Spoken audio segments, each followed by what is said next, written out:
up, ladies and gentlemen, it's Mr. Ed Pownall. Thank you very much, thank you. People often ask me how I got into comedy, and I always tell them that I'm Richard Gere's illegitimate son.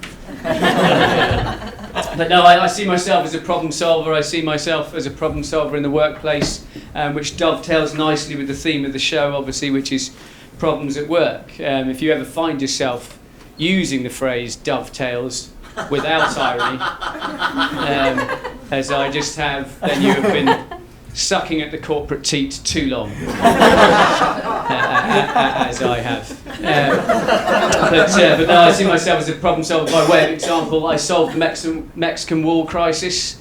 Okay, Trump doesn't want to look like he's going to back down on this stuff. Obviously, it's never going to happen. He doesn't want to look like he's going to back down. That's his problem. So my theory is this, right? We need better trade relations with the US. Yes, after Brexit, we need better trade relations with the US. He gives the contract to Britain. Right? So we have better trade relations with them. He doesn't look like he's backing down. The British government give the contract to a British builder and the job never gets done. Win-win-win, isn't it?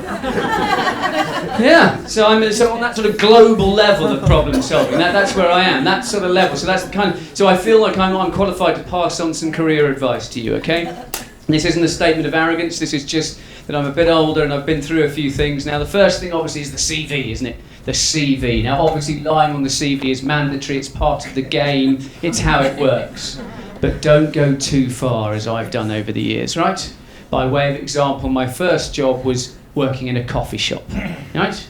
Now back then that was the easiest job on the planet. 2 types of coffee, black or white.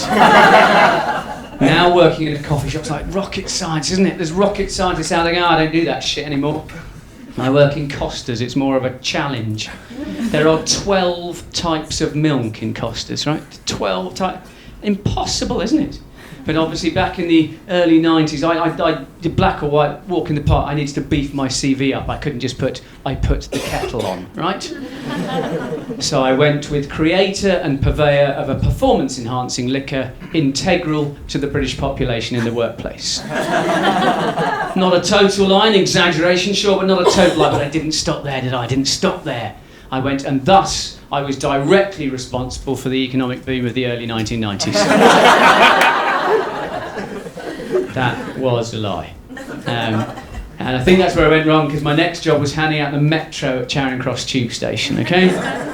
Now don't scoff, that might sound depressing at 25 being a paper boy again, but no, it was a good job actually. You worked from 6 a.m. till 8 a.m.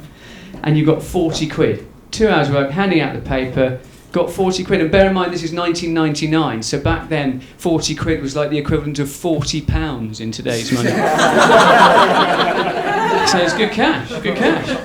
And obviously from a CV point of view, this was dynamite. I could justifiably-ish put on my CV integral to the launch of the only new newspaper in Britain in the last 20 years. Win! But obviously it was time for me to have the bad job, wasn't it? The bad job was going to happen, and I ended up working in a betting shop chain, right? I can't say its name for legal reasons, but for the sake of the show, let's just call it Ladbrokes, okay?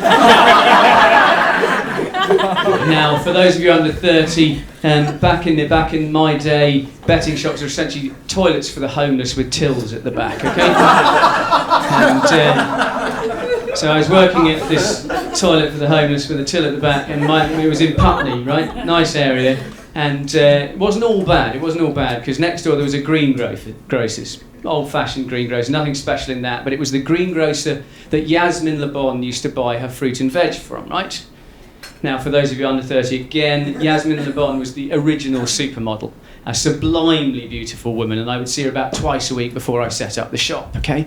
And obviously I would imagine scenarios where we had conversations.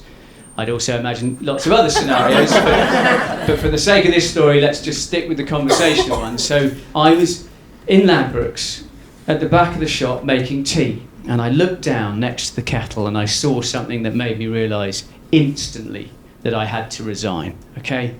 Because next to the kettle I had physically made 2 cups of tea.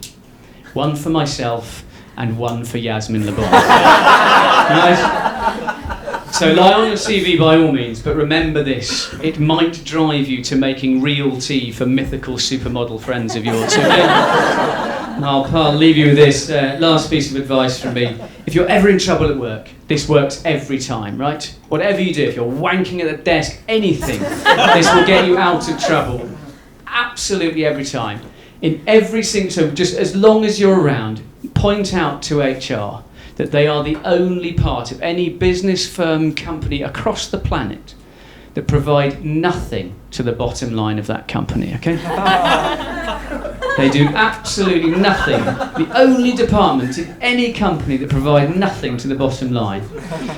And point this out to them. So basically the message is, see them, say that, sorted. Thank you.